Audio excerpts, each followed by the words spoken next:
Jusqu'à maintenant, nous avons couvert les types séquences avec notamment les listes, les chaînes de caractères et les tuples.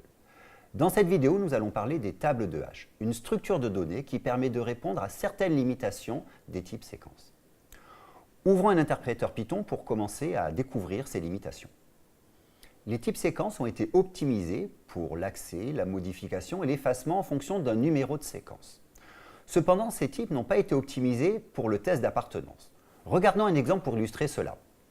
Je vais utiliser l'instruction timeIt qui me permet de calculer le temps d'exécution d'une expression.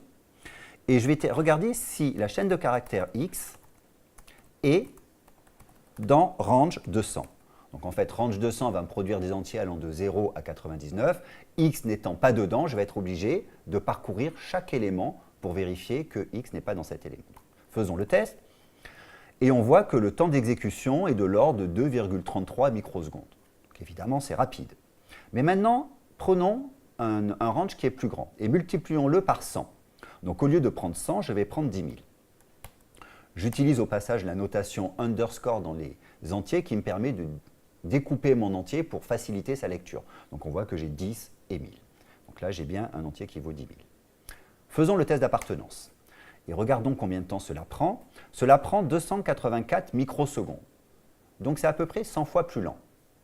Multiplions encore par 100 cette séquence et prenons maintenant 1 million. Je réexécute mon timeIt et regardons le temps d'exécution. 28 millisecondes. C'est de nouveau 100 fois plus lent.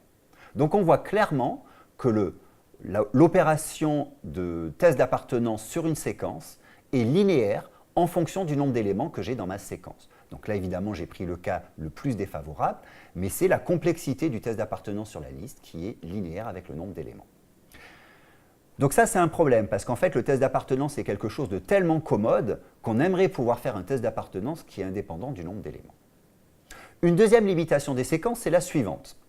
Vous savez que si je prends une séquence T, qui est une liste qui contient deux éléments, 1 et 2, je peux accéder au premier élément en faisant T2, 0. Mais maintenant, supposons que dans ma séquence, dans ma liste, j'ai des âges. Et que par exemple, j'écrive T égale 18 et 35. Je pourrais très bien vouloir, au lieu de faire T2, 0 égale 18, écrire T2 Alice. Alors, je reprends. Écrire T2 Alice égale 35. Pour lier un nom à un âge. Donc indicer mes séquences non plus avec des entiers, mais avec par exemple des chaînes de caractères. Et bien ça, je ne peux pas le faire. J'ai donc une erreur qui me dit que les indices des listes doivent être des entiers ou des slices, mais pas des chaînes de caractères. La structure de données table de hash permet de répondre à ces deux limitations. Donc commençons par regarder comment fonctionne une table de hash, et dans de prochaines vidéos, nous regarderons comment est-ce qu'elles sont implémentées en Python. Regardons maintenant le fonctionnement de ces tables de hash. Je vais vous présenter ici évidemment une version simplifiée du fonctionnement des tables de hash, mais dont le but est de vous faire comprendre le fonctionnement de cette structure de données. Donc essentiellement, une table de hash est constituée d'un tableau, nous avons ici un tableau avec 6 éléments, et d'une fonction dont le but est le suivant. Lorsque je passe à ma fonction un objet, elle va me calculer une valeur qui va être comprise entre 1 et 6.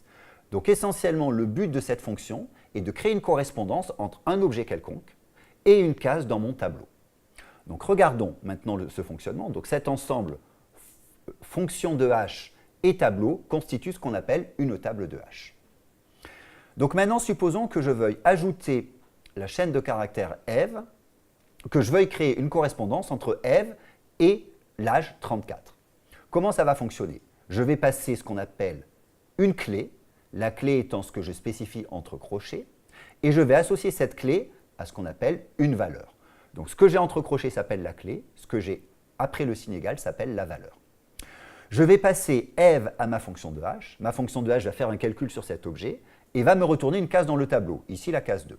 Et je vais écrire ici le couple Eve 34. Ensuite, je fais T de Bob. Donc T de Bob, ça veut dire que la clé est Bob et la valeur est 27. Je passe Bob à ma fonction de hash, ça va me retourner une nouvelle case, la case 4, et je vais stocker le couple Bob 27 dans mon tableau. Ensuite, si je veux accéder à f, je vais simplement faire t de f, par exemple un print t de f. Je vais repasser f à ma fonction de h.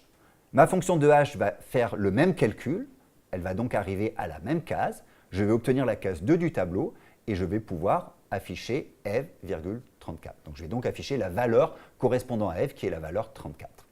Donc on voit donc que dans une table de h, l'insertion, l'effacement, la recherche d'éléments est indépendante du nombre d'éléments, c'est conditionné par la vitesse de la fonction de h. Je fais un calcul et j'obtiens directement la case où est stockée la valeur correspondant à la clé.